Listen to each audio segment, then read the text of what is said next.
Selamat siang Pak Jalu. Selamat siang. Terima kasih sudah mau bersedia untuk saya wawancarai ya. Sama-sama. Baik, jadi untuk wawancara kita kali ini berhubungan dengan salah satu tema dari modul 3 Mr. Jalu, yaitu mengenai pengambilan keputusan. Karena Mr. Jalu merupakan kepala sekolah dari SMP Anak Terang, jadi merupakan salah satu tokoh yang pas untuk saya wawancarai. Nah, untuk pertanyaan pertama, Pak Jalu, nah selama ini bagaimana Anda dapat mengidentifikasi kasus-kasus yang merupakan dilema etika atau bujukan moral? Ya, terima kasih untuk pertanyaan pertamanya. Mungkin kalau untuk mengidentifikasi, karena keduanya ini kan membutuhkan kalau bahasanya itu kebijaksanaan. Jadi saya melihatnya biasanya kalau ada satu kasusnya ini ada dua pihak yang ada dua pihak yang berseberangan. Nah, saya lihat dulu pendapatnya, apakah berseberangannya ini demi kebaikan bersama atau tidak. Kalau demi kebaikan bersama dan memberikan solusi, berarti itu adalah lebih ke dilema etika, karena mereka sama-sama menginginkan sesuatu yang baik. Tapi kalau misalkan dalam suatu permasalahan dan ada dua pihak yang berseberangan tadi, kemudian yang satu kok stance-nya pendirian mereka itu ada di pendapat yang mungkin kurang tepat, tapi yang satunya ini yang tepat, sesuai dengan sesuai dengan etika, nilai dan juga norma yang berlaku di masyarakat. Nah, itu baru bujukan moral. Ini saya melihatnya seperti itu. Ya, terima kasih Pak Jalu. Lalu untuk pertanyaan selanjutnya, selama ini bagaimana Anda menjalankan pengambilan keputusan di sekolah Anda, terutama untuk kasus-kasus di mana ada dua kepentingan yang sama-sama benar atau sama-sama mengandung nilai kebajikan?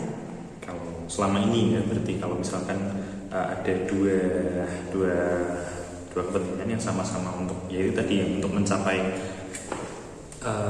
goal yang sama-sama baik, saya lebih ke melihat konteksnya.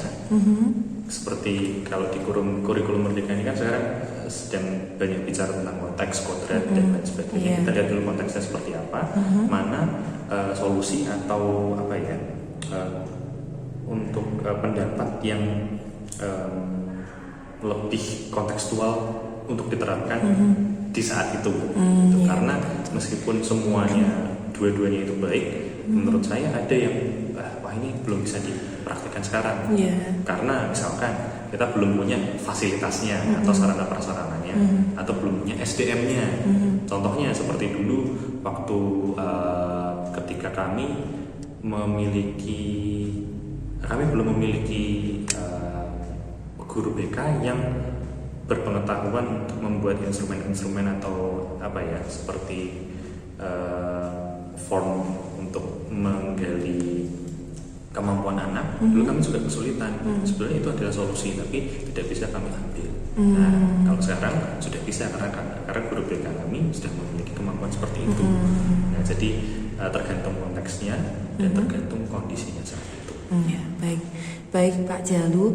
Lalu untuk pertanyaan ketiga, langkah-langkah atau prosedur seperti apa sih yang biasanya Pak Jalu lakukan selama ini berhubungan dengan dilema etika dan bujukan moral tadi ya? Langkah-langkah sih tidak ada langkah-langkah tertentu ya. Jadi langkah-langkahnya itu biasanya saya pertama kali identifikasi masalah dulu. Apa sih akar masalahnya? Seperti halnya juga diajarkan dari analisis rapor pendidikan. Itu kan juga diminta untuk akar masalahnya apa ini. Nah, kalau misalkan akar masalahnya sudah diketahui, kita baru benar-benar ke pencarian solusi, pencarian solusi. Dan disitulah biasanya kita ada perbedaan pendapat tadi. Antara mungkin dilema etika muncul kalau dua-duanya sama baik, tapi kalau misalkan ada kepentingan yang kurang begitu bijak gitu kan, biasanya ada di bujukan moral di situ. Jadi lebih ke situ, lalu kontekstualisasi permasalahan dan juga solusinya, baru kami mengambil solusinya. Baik. Lalu untuk yang ini khusus kasus-kasus dilema etika nih Pak Jalu. Hal-hal apa saja yang selama ini sepengalamannya Pak Jalu nih yang Anda anggap efektif dalam pengambilan keputusan, terutama terkhusus pada kasus-kasus dilema etika yang terjadi di sekolah Pak Jalu? Yang selama ini efektif ya. Iya. Kalau saya itu kan suka ini nih, saya tuh suka kalau sama teman-teman di unit SMP, di SMP Anak Terang ngobrol non formal lah ya, ngobrol santai. Kalau waktu mereka ada waktu di sela-sela bekerja, saya juga tidak jarang saya ke kantor mereka untuk ngobrol. Kadang-kadang kalau memang agak pembicaraannya agak privat atau pembicaraan agak sensitif, mungkin saya juga agak ngobrol di ruang tersendiri gitu ya. Dari ngobrol itulah saya juga mengerti yang hal-hal yang perlu saya lakukan untuk pengambilan keputusan, terutama karena sebagai seorang leader itu terutama dalam dilema etika dan bujukan moral, pengambilan keputusan itu adalah hal yang krusial. Ya, kalau misalkan salah mengambil keputusan dan tidak benar-benar mengerti konteksnya atau akar permasalahannya, itu bisa kacau. Iya, betul. Bisa kacau. Betul. Itu pengalaman pahit yang sudah saya rasakan selama beberapa tahun ini. Ada beberapa, dan itu saya juga jadikan pelajaran. Jadi benar-benar harus mengerti itu tadi Konteksnya dan akarnya. Nah, caranya adalah yang efektif dan ngobrol sama betul pihak-pihak dengan terkait. ngobrol ya, menggali informasi Betul. begitu ya Pak Jalu. Nah kemudian untuk tantangan nih Pak Jalu, hal-hal apa saja yang selama ini merupakan tantangan dalam pengambilan keputusan pada kasus-kasus dilema etika di sekolah SMP Anak Terang? Nah, yang tantangan itu ya ini sih, perbedaan pendapat itu sendiri itu pasti sudah menjadi tantangan ya. Perbedaan pendapat itu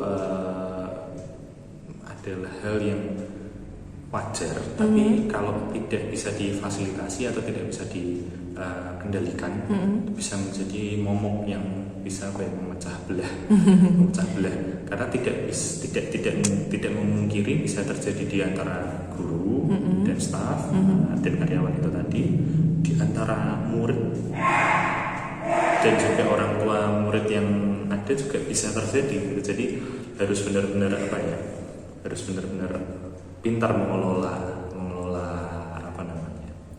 perbedaan pendapat ini tadi, dan masalah sekecil apapun itu bisa berpotensi untuk memunculkan perbedaan pendapat ini tadi. Jadi itu tantangannya paling besar. Ya, baik. Lalu apakah Pak Jalu memiliki sebuah tata kala atau jadwal tertentu dalam sebuah penyelesaian kasus dilema etika? Apakah Pak Jalu langsung menyelesaikan di tempat atau memiliki jadwal untuk menyelesaikannya? Lalu bentuk atau prosedur seperti apa yang Pak Jalu lakukan? Kalau jadwal sih secara jujur saya tidak memiliki jadwal tertentu untuk menyelesaikan masalah. Jadi kesannya itu memang kalau ada jadwal berarti sudah merencanakan masalah. Tapi mungkin itu baik ya.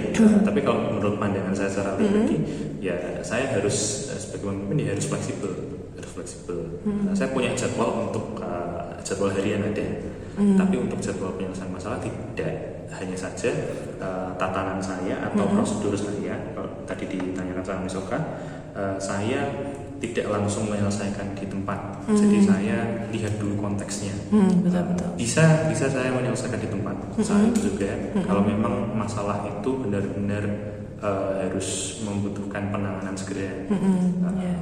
Kalau misalkan masalah itu masih harus digali lebih lanjut, seperti misalkan ada beberapa pihak yang mohon maaf kadang-kadang agak manipulatif terhadap atau menutupi fakta, itu perlu digali lagi. Jadi tidak bisa langsung diselesaikan di tempat. Kita harus benar-benar telaten dan teliti untuk menggali kebenarannya tersebut. Gitu. Jadi prosedurnya sendiri sih tidak ada prosedur tetap, tapi saya kembali lagi lihat ke konteksnya. Iya, baik. Lalu adakah seseorang atau faktor-faktor apa yang selama ini mempermudah atau membantu Pak Jalu dalam pengambilan keputusan dalam kasus-kasus dilema etika yang terjadi di SMA Anak Terang?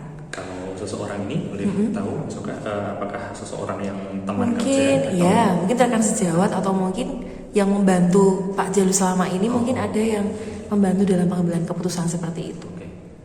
Kalau secara langsung berarti teman-teman di sekolah, saya ada beberapa lah ya.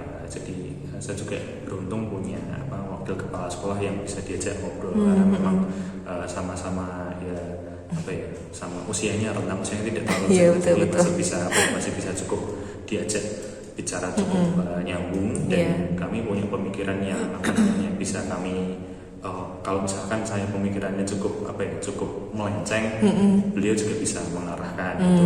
Begitupun sebaliknya. Jadi sangat terbantu. Pun guru-guru sendiri pun juga mereka kalau misalkan ada bukan tekanan ya, ada keperluan untuk bisa menyelesaikan masalah itu, mereka akan punya inovasi atau solusi yang bahkan saya tidak pernah terpikirkan sebelumnya. Jadi seperti terobosan. Jadi teman-teman guru pun juga membantu. Nah, staff juga maksud saya, karyawan juga. Di luar itu juga saya punya yang punya peran cukup besar adalah yayasan juga.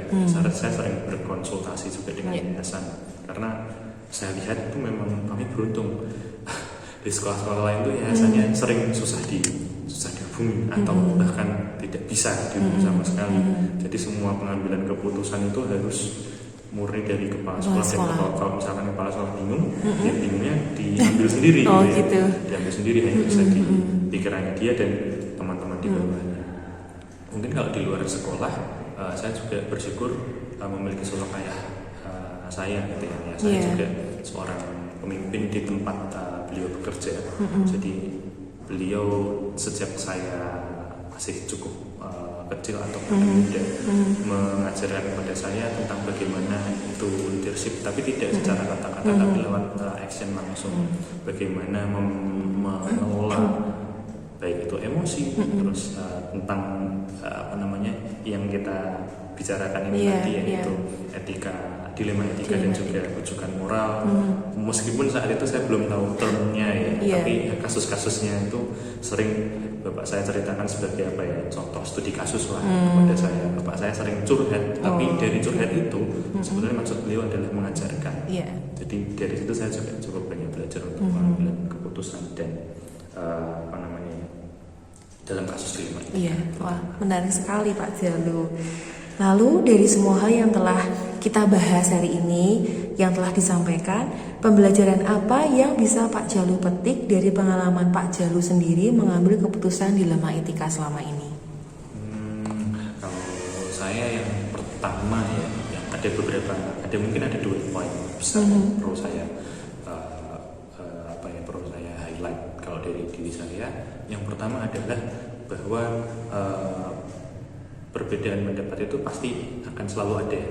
Perbedaan pendapat itu akan selalu ada, perbedaan persepsi, perbedaan pandangan terhadap satu masalah itu pasti selalu ada. Entah nanti itu dalam kasus dilema etika atau rujukan moral tadi, tapi pasti akan selalu ada kalau dari pengalaman saya sendiri. Nah, yang kedua adalah bagaimana kita menyikapinya. Kalau saya tadi dengan melihat sesuai konteksnya dan juga mencoba untuk benar-benar mencari kebenarannya sampai di titik yang tepat. Jadi kalau misalnya tidak melakukan seperti itu, solusi tidak akan bisa ditemukan.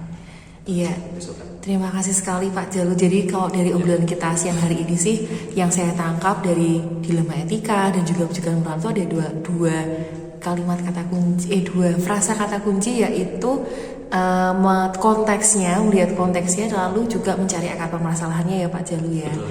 Baik, terima kasih sekali untuk obrolan kita yang mencerahkan saya juga secara pribadi Pak Jalu. Saya langsung belajar dari kepala sekolah langsung, pemimpin pembelajarannya langsung.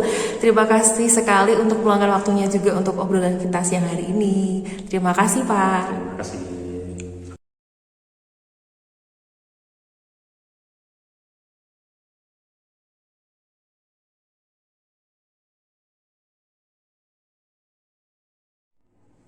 Selamat siang Mr. Kuku, terima kasih sekali sudah bersedia untuk kami wawancarai siang hari ini. siang hari ini kami akan mewawancarai Mr. Pupu berkenaan dengan tugas CDP kami dalam modul 3.1 mengenai pengambilan keputusan. Nah, kebetulan Mr. Pupu adalah kepala sekolah dari SDP kami, Mr. Jadi pas seperti itu ya untuk kami wawancarai, Mr. Nah, untuk pertanyaan yang pertama, selama ini bagaimana Pak Pupu atau Mr. Pupu ini dapat mengidentifikasi kasus-kasus yang merupakan dilema etika atau rujukan moral? Ya, terima kasih Mas Oka. Misalnya untuk kita mengidentifikasi apakah itu dilema etika dan rujukan moral, kita harus paham apa itu dilema etika dan rujukan moral. Harus pahami dulu. Sebetulnya kedua-duanya itu menuju kebaikan pada pihak satu dan pihak yang lain. Semua berorientasi pada kebaikan. Tetapi yang perlu diperhatikan adalah cara atau etika atau aturan yang dilakukan atau yang ditaati agar tercapai tujuan kebaikan tersebut. Nah, mau tidak mau untuk identifikasi dilema etika atau rujukan moral, kita harus paham pengertiannya, kita harus paham peristiwa apa yang terjadi, dan kemudian kita akan mengadakan penyisiran, kemudian kita akan konfirmasi dan kita masukkan pada ini termasuk dilema etika atau rujukan moral. Begitu. Jadi mau tidak mau harus ada identifikasi masalah. Kemudian kita akan penyadakan klasifikasi dan baru kemudian kita adakan penggolongannya. Kita tentukan itu rujukan moral atau dilema etika. Begitu. Baik, terima kasih Ustaz. Untuk yang selanjutnya, selama ini bagaimana Anda menjalankan pengambilan keputusan di sekolah Anda, terutama untuk kasus-kasus di mana ada dua kepentingan yang sama-sama benar atau sama-sama mengandung nilai kebajikan? Ya, pengambilan keputusan yang dilakukan di sekolah adalah sesudah tadi ya, kita mengidentifikasi masalah, kemudian kita menyisir berdasarkan data-data, mengkonfirmasikan atau afirmasi, dan kemudian kita mengelompokkan itu dan termasuk dalam dilema etika atau rujukan moral. Nah, sesudah hal itu dilakukan, maka kemudian kesimpulan dari yang kita sebut dengan dilema etika atau rujukan moral itu ke Dewan Guru. Ke Dewan Guru. Di Dewan Guru disampaikan semua pendataan itu, kemudian kita mengadakan rapat dan pengambilan keputusan. Pengambilan keputusan itu berdasarkan berbagai macam pertimbangan. Pertimbangan yang berlaku adalah satu, peraturan akademik. Kedua, kode etik. Ketiga adalah data atau penyebab hal itu terjadi. Itu jadi bahan pertimbangan dalam pengambilan keputusan. Kemudian dari hal itu, putuskan cara mana yang terbaik dengan Dewan Guru, kemudian sampaikan kepada komite sekolah, dan kemudian dijalankan keputusan itu. Begitu. Baik, Pak Pupu, kemudian langkah-langkah atau prosedur seperti apa yang biasa Pak Pupu lakukan selama ini? Yang prosedur pengambilan keputusan tadi ya. Tapi untuk identifikasi masalah adalah kami akan panggil orang tua dari peserta didik atau pihak-pihak yang berkepentingan. Kemudian kita mengadakan klarifikasi berkaitan dengan permasalahan yang timbul dan kita cari penyebab pokoknya itu apa. Kemudian dari situ apakah bisa diselesaikan dalam pertemuan atau perlu dibawa dalam rapat yang besar. Kalau selesai dalam pertemuan kecil ya sudah selesai, tidak perlu diperpanjang. Tetapi kalau itu memerlukan penyelesaian yang lebih panjang, ya mau tidak mau langkah 1, 2, 3 tadi dilakukan lagi, kemudian ke Dewan Guru dan ambil keputusan. Gitu. Baik, terima kasih. Selanjutnya, ketika tadi sudah dilakukan langkah-langkahnya begitu. Nah, lalu hal apa saja yang selama ini Mister anggap efektif dalam pengambilan keputusan pada kasus-kasus dilema etika? Apa ini langkah-langkah apa? Hal-hal apa saja yang selama ini Anda anggap efektif, Mister, untuk pengambilan keputusan? Langkah efektifnya adalah komunikasi. Yang paling baik itu adalah satu, identifikasi dan komunikasi. Identifikasi dan komunikasi. Identifikasi, komunikasi, kemudian konfirmasi.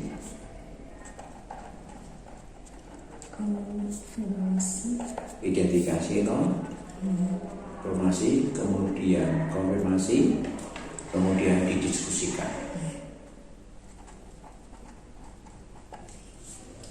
Baik, kemudian kalau tadi hal-hal yang efektif ya Mister, kalau sekarang tantangannya Mister, hal-hal apa saja yang selama ini merupakan tantangan dalam pengambilan keputusan pada kasus-kasus dilema etika yang pernah Mister Pupuh alami?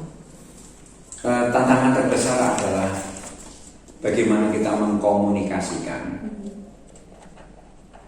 ide atau gagasan untuk penyelesaian masalah kepada pihak luar.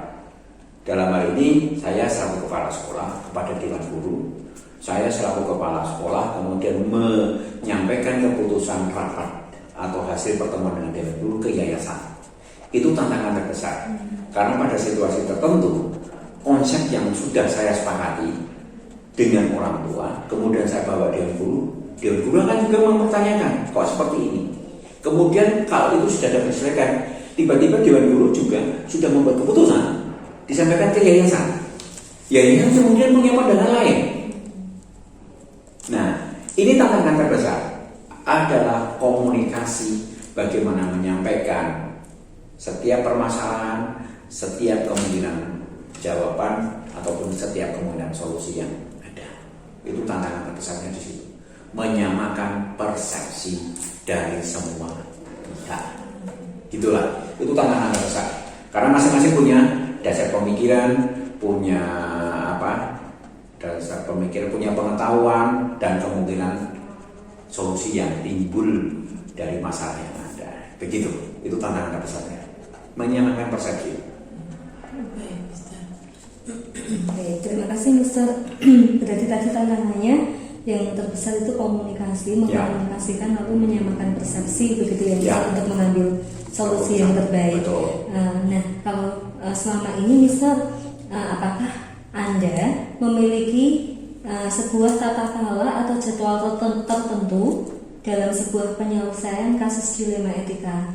Atau apakah Anda menyelesaikan langsung di tempat atau ada jadwal untuk menyelesaikannya? Begitu, Mister.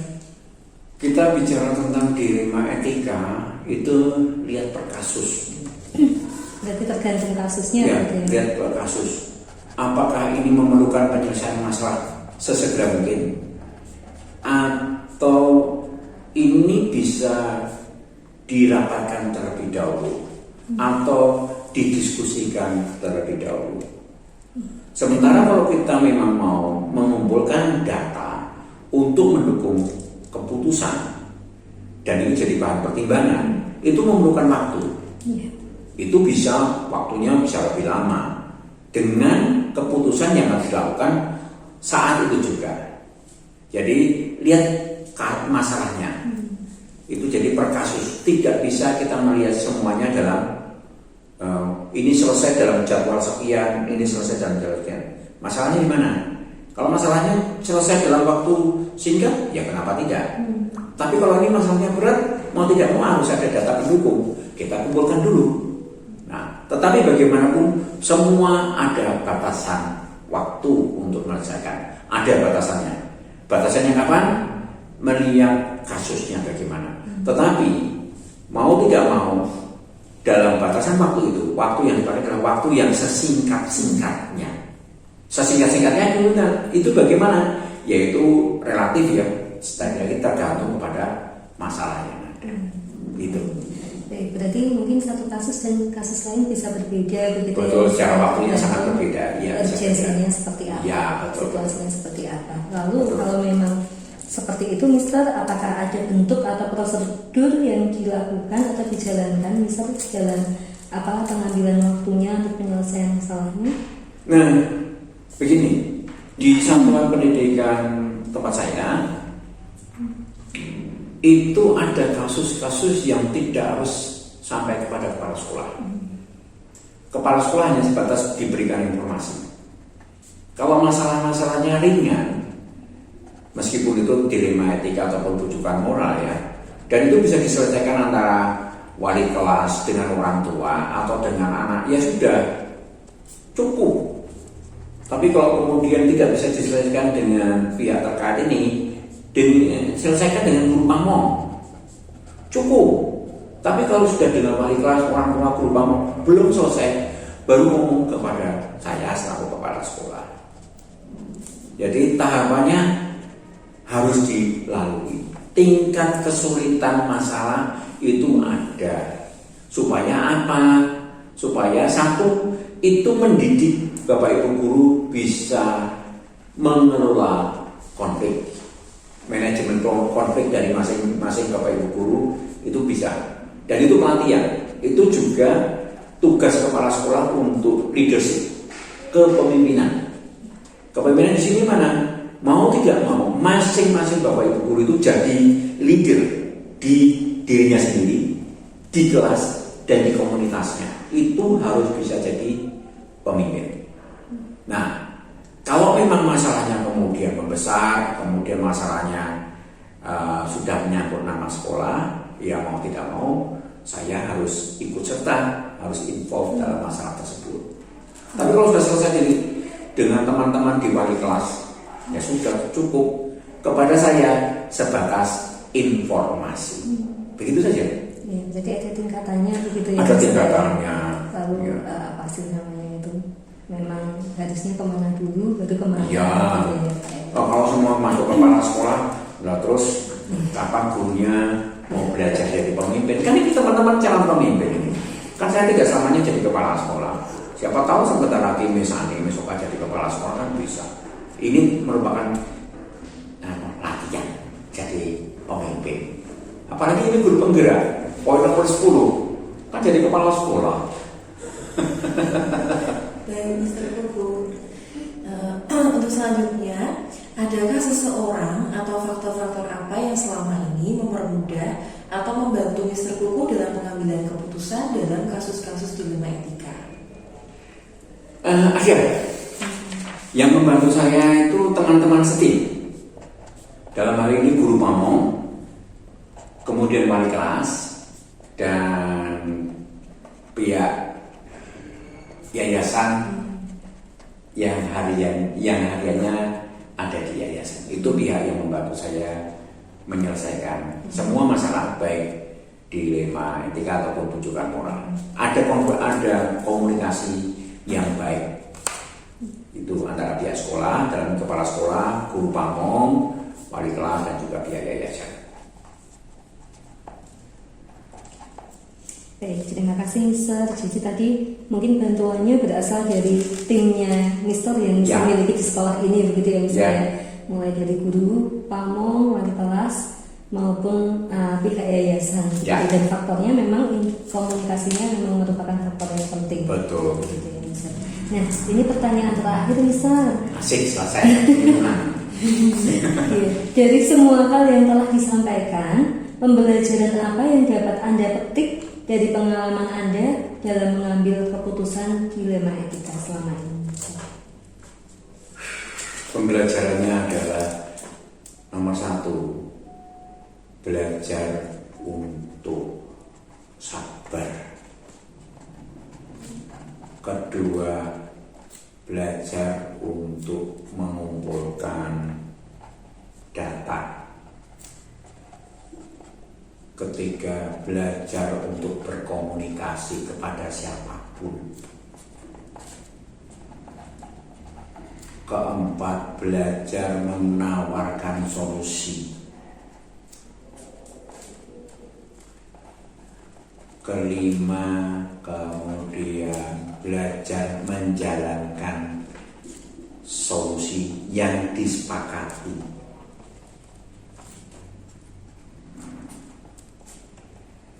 Karena adakan tindak lanjut.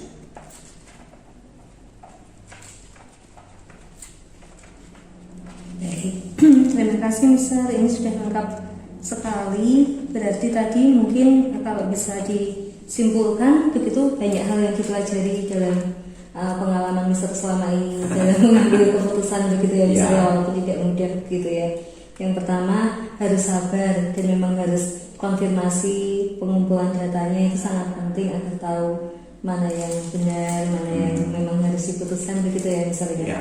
Lalu untuk komunikasi juga sangat penting. Lalu memikirkan dan menawarkan solusi tadi yang bisa Ya. disampaikan. Lalu yang terakhir bagaimana menjalankan solusi dan juga bagaimana melakukan tindak lanjut untuk penyelesaian Betul, masalahnya. begitu. Terima kasih banyak Mister, banyak sekali yang kami juga dapatkan dari wawancara hari ini. Semoga juga setiap pengambilan keputusan yang dijalankan dapat membawa dampak yang baik untuk Mister dan tim yang dibawa begitu ya Mister. Oke, terima kasih Miss Ani, Miss Oka selaku calon guru penggerak. Moga-moga ini bermanfaat sehingga C-nya jadi hilang, jadinya GP, guru penggerak. Iya, Dan Mister. saya senang. Kenapa seperti itu? Paling tidak saya sudah mempunyai calon pengganti saya. Itu ingat ya teman-teman, ini calon pemimpin, dan belajarlah untuk dilema etika serta bujukan moral ke depannya. Ingat juga fakta integritas nomor 10.